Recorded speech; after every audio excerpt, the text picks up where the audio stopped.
Hi, I'm Carter Ellis. I'm standing in front of the Bear River Valley Hospital where I've worked as a phlebotomist for the last 2 years.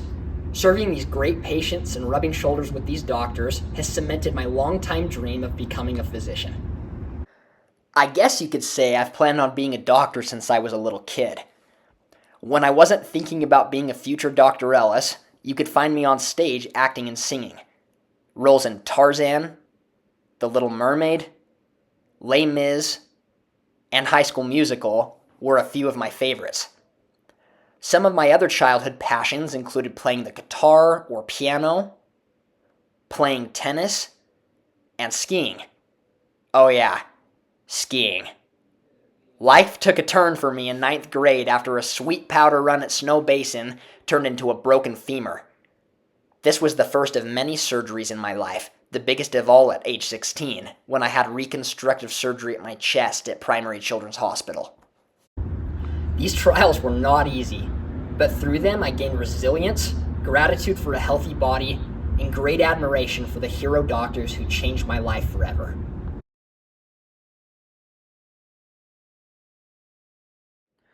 Service was always a big part of my life growing up, but the period when I learned the most about what service is really all about was as a volunteer missionary for my church. From the ages of 19 to 21, I was assigned to work in the northern desert of Chile. I arrived with very little understanding of the language, and it took about a year until I finally felt fluent in Spanish. As a missionary, our schedule was rigorous. We started each morning by studying scriptures, and from 11 a.m. to 9 p.m. we were out on the streets, teaching and serving anyone willing to listen. I was robbed twice, and my red hair stuck out like a sore thumb, but I grew to love Chilean culture and especially its humble people. One that I'll never forget is Davy.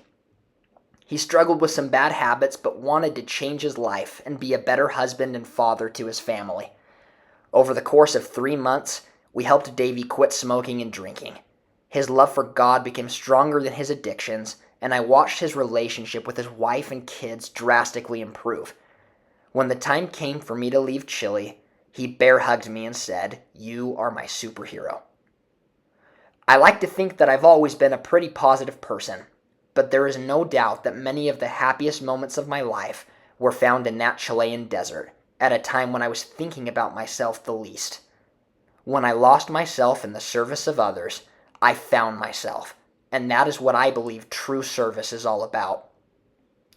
The lessons I learned about service as a missionary have helped me to be a better husband to my wife. This nurse right here is the best thing about me.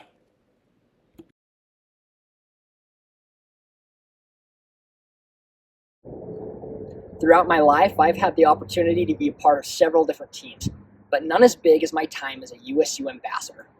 I spent all 4 years of my undergrad recruiting high school students, giving campus tours, hosting public officials, and mentoring high school leaders.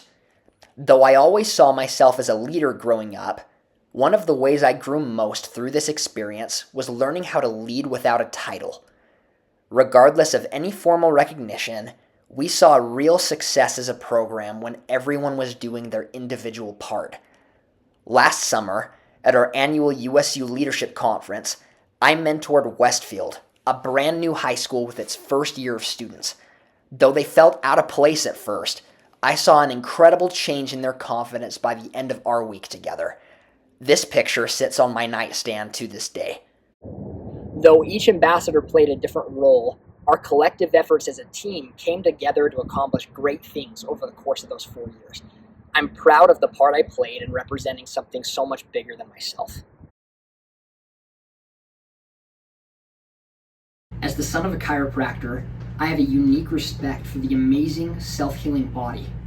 Our family has always sought out doctors who care for the human frame, educate their patients in disease prevention, and believe that the human body is more than just the sum of its parts.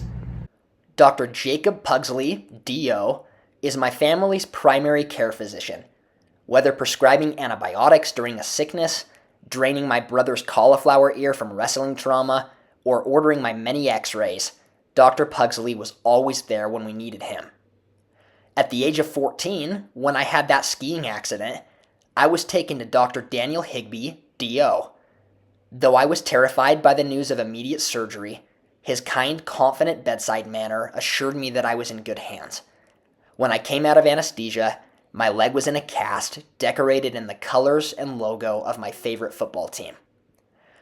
Over the last 2 years, while working as a hospital phlebotomist and member of the trauma response team, I have gained great respect for our leading emergency room physician, Dr. Blake Taylor, D.O. I have been inspired by Dr. Taylor each day I have worked at his side. Especially impressive to me is the way that he has always treated people, not just trauma. As I have explored healthcare, there is something that has stood out to me.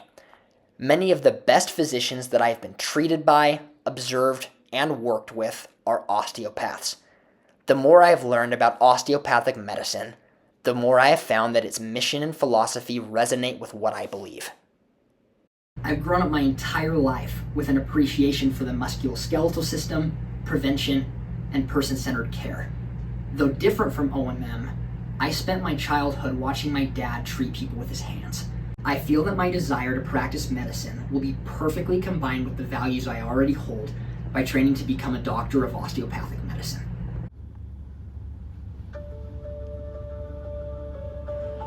Along with being only 2 hours from my childhood home, the city of Provo holds a special place in my heart. My sister lives here and practices as a dental hygienist. From the time I was 8 years old, I've come with my dad to nearly every BYU football game. Attending school here would let me continue that tradition. Despite my injuries, skiing remains a passion of mine. The Utah mountains will always feel like home to me. But more than just those things, what draws me most to Noorda is its unique curriculum. I spent the last 3 years of college studying with the same group of friends for my pre-med classes. This was quite literally my first pod. Study groups are how I am wired to learn, so when I discovered Noorda's pod-based learning style, I knew it was a perfect fit for me. This flyer has hung in my room since the first day I learned about your school, nearly 3 years ago. All of these experiences have made me who I am and have led me to my next step in becoming a physician. Noorda is my #1 choice, and I would be honored to make this school the place I become a doctor of osteopathic medicine.